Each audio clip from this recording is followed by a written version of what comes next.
ہمیں اسلام پر جمے رہنے کے واسطے، ہمیں دین پر جمے رہنے کے واسطے، ہمیں اپنی شریعت کی حفاظت کے واسطے، ہمیں اپنے دین کی حفاظت کے واسطے، پھر ہم یہ کہہ سکیں گے چاہے ہماری جان لے لو، چاہے ہمارا مال لے لو، لیکن ہم ایمان سے دور ہونے والے نہیں۔ میرے عزیز دوستوں اور بزرگوں، سرکار دو عالم محمد رسول اللہ صلی اللہ علیہ وسلم کی آمد ربیع الاول میں ہوئی۔ سیرت کے سلسلے میں ہمارے گھروں میں کتابیں پڑھنا چاہیے۔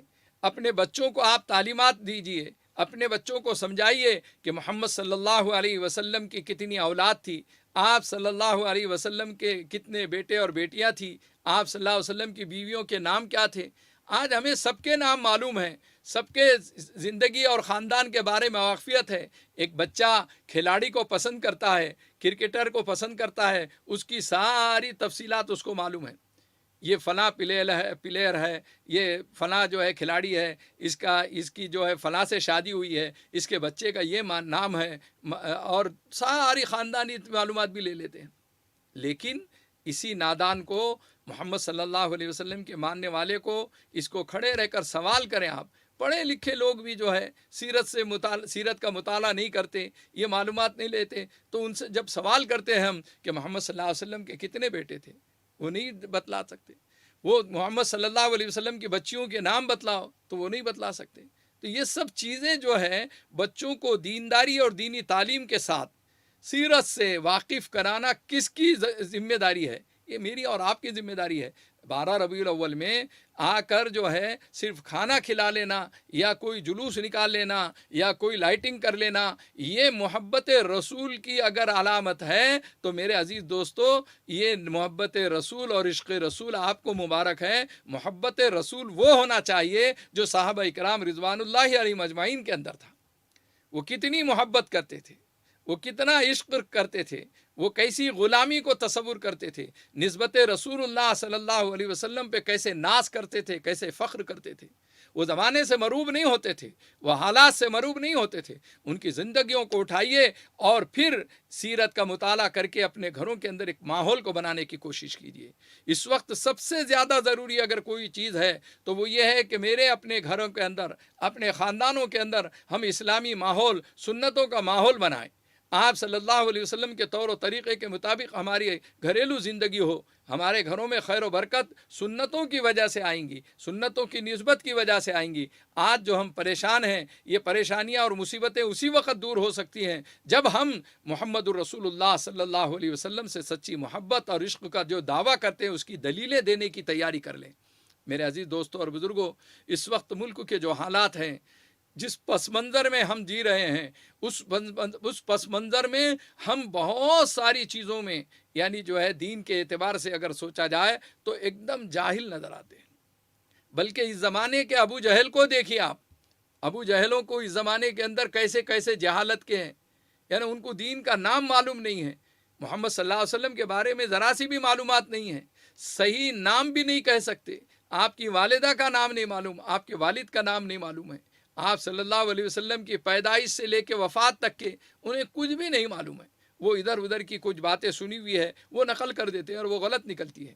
اور ہوتا یہ ہے کہ سوشل میڈیا پر جب کسی ڈیبیٹ میں جب ایسے سوال کسی مسلمان سے، کسی بظاہر دیندار سے کیا جاتا ہے اور وہ جب یہاں پر جواب نہیں دے سکتا ہے تو اس کو اچھالا جاتا ہے کہ دیکھو فلاں ڈاکٹر صاحب کو دین کے بارے میں نہیں معلوم ہے، فلاں وکیل صاحب کو دین کے بارے میں نہیں معلوم ہے، فلاں صاحب کو اتنے بڑے حاجی اور نمازی ہیں ان کو دین کے بارے میں معلوم نہیں ہے۔ تو یہ جو ہے جہالت خدا کے واسطے ختم کیجیے۔ آسان ہے، یہ لاک ڈاؤن کے اندر گھروں پر ہم بیٹھے ہوئے ہیں، جیسے ہم دینی اعتبار سے قرآن کا درس، حدیث کا درس، سیرت کا بھی درس ہمارے پاس ہونا چاہیے، اور سیرت کی کتابوں کے مطالعے سے اپنے گھر کے اندر وہ ماحول آپ بنا سکتے ہیں کہ جس کی وجہ سے آپ کے گھر کے اندر سکون ہوگا، خیر و برکت ہوگی۔ میرے عزیز دوستوں اور بزرگوں، سرکار دو عالم محمد رسول اللہ صلی اللہ علیہ وسلم کا لایا ہوا دین آج مرجھا جا رہا ہے۔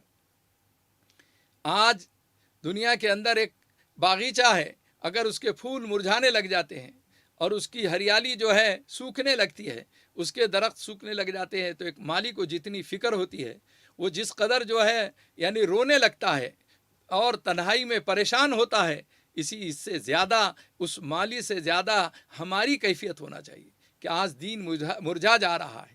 اس کے پھول کو کوئی مسل لے رہا ہے، اس کے جو ہے پودے جو ہے کوئی ختم کر دے رہا ہے، جڑ سے اکھاڑ کر پھینک دے رہا ہے، اس کی ہریالی جو ہے سوکھ رہی ہے۔ آئیے دین کی آبیاری کرنے کے لیے، اس گلشن رسول صلی اللہ علیہ وسلم کو تر و تازہ رکھنے کے لیے سنتوں کا ماحول بنائیں گے، اور آپ صلی اللہ علیہ وسلم سے سچی محبت و عقیدت اسی وقت پورے ہونے والی ہے جب آپ صلی اللہ علیہ وسلم کے طور و طریقے کے مطابق اپنی زندگی گزاریں گے۔ میرے آقا صلی اللہ علیہ وسلم نے فرمایا، صلو کما رأیتمونی اصلی، تم نماز ایسی پڑھو جیسے مجھے نماز پڑھتے ہوئے دیکھ رہے ہو۔ اپنی مرضی کی نماز نہیں چلنے والی ہے، اپنے طور و طریقے کے مطابق عبادت نہیں ہونے والی ہے۔ آپ عبادتوں میں محمد رسول اللہ صلی اللہ علیہ وسلم کے بتلائے ہوئے طریقے کے مطابق اپنے آپ کو پابند بنائیے۔ میرے آقا صلی اللہ علیہ وسلم نے جیسے فرمایا کہ تم مجھے نماز پڑھتے ہوئے دیکھ رہے ہو ویسی نماز پڑھو، صلو کما رأیتمونی اصلی، اسی طریقے سے مجھے نکاح کرتے ہوئے جیسے دیکھ رہے ہو اسی طریقے کے نکاح کرو۔ آپ صلی اللہ علیہ وسلم کی بیٹی کا نکاح کیسے کیا آپ صلی اللہ علیہ وسلم نے؟ صحابہ نے اپنے گھروں میں کیسے اس خوشی کو انجام دیا ہے؟ میرے عزیز دوستو، خوشی اور غم یہ دو پیمانے ہیں کہ انسان پرکھا جاتا ہے، ایمان والا پرکھا جاتا ہے۔ خوشی میں بے قابو ہو کر شریعت کے خلاف، دین کے خلاف، محمد صلی اللہ علیہ وسلم کے طور و طریقے کے خلاف اگر خوشی میں آپ کچھ بھی کر رہے ہیں تو معلوم یہ ہوتا ہے کہ سچے عاشق رسول نہیں ہیں، سچی محبت اور عقیدت آپ کو اللہ کے رسول صلی اللہ علیہ وسلم سے نہیں ہے۔ نہ پوچھ دل سے دل ملنے کی کیا تاثیر ہوتی ہے، نہ پوچھ دل سے دل ملنے کی کیا تاثیر ہوتی ہے، محبت بڑھتے بڑھتے پاؤں کی زنجیر ہوتی ہے۔ محبت رسول کی بیڑیاں ڈالو اپنے، کہ غلط جگہ پر یہ پیر اٹھ نہ سکے، غلط جگہ پر آنکھوں کا استعمال نہ ہو سکے۔ عشق رسول اور محبت رسول یہ ایک اسپیڈ بریکر کی طور پر ہماری زندگی کے اندر داخل ہو جائے تو میرے عزیز دوستو، وہ حالات جس میں آپ صلی اللہ علیہ وسلم کی پیدائش ہوئی کتنے خراب تھے، آپ صلی اللہ علیہ وسلم نے کس قدر محنت کی اس زمانے کے نقشے کو۔ کچھ کفر نے فتنے پھیلائے، کچھ ظلم نے شعلے بھڑکائے، کچھ کفر نے فتنے پھیلائے، کچھ ظلم نے شعلے بھڑکائے، سینوں میں عداوت جاگ اٹھی، انسان سے انسان ٹکرائے۔ پامال کیا، برباد کیا کمزور کو طاقت والوں نے، پامال کیا، برباد کیا کمزور کو طاقت والوں نے، جب ظلم و ستم حد سے گزرے تشریف محمد لے آئے، جب ظلم و ستم حد سے گزرے تشریف محمد لے آئے۔ ظلم کا انجام اور ظالم کو جو ہے روکنا اور مظلوم کی مدد کرنا، وہ ایسا ظلم تھا کہ بدن کے رونگٹے کھڑے ہو جاتے ہیں۔ اس وقت کے ماحول کو دیکھنے کے بعد آپ یہ محسوس کریں گے کہ آج کا ظلم کچھ بھی نہیں ہے۔ اتنے بڑے بڑے ظلم کے یعنی جو ہے مناظر دیکھنے کو ملتے تھے۔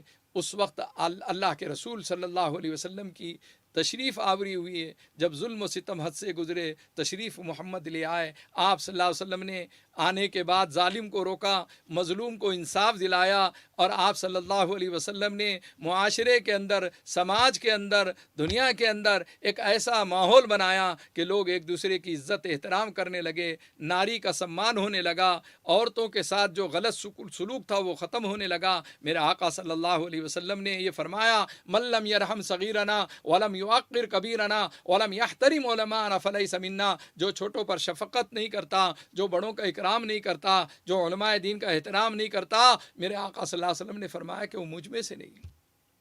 تو چھوٹوں پر شفقت کرنا اگر کسی نے سکھایا تو محمد رسول اللہ صلی اللہ علیہ وسلم، بڑوں کا ادب اور احترام کرنا کسی نے سکھایا تو محمد رسول اللہ صلی اللہ علیہ وسلم نے، علماء دین کا ادب اور احترام کا جو تاکید کی تو وہ میرے آقا صلی اللہ علیہ وسلم نے تاکید کی ہے۔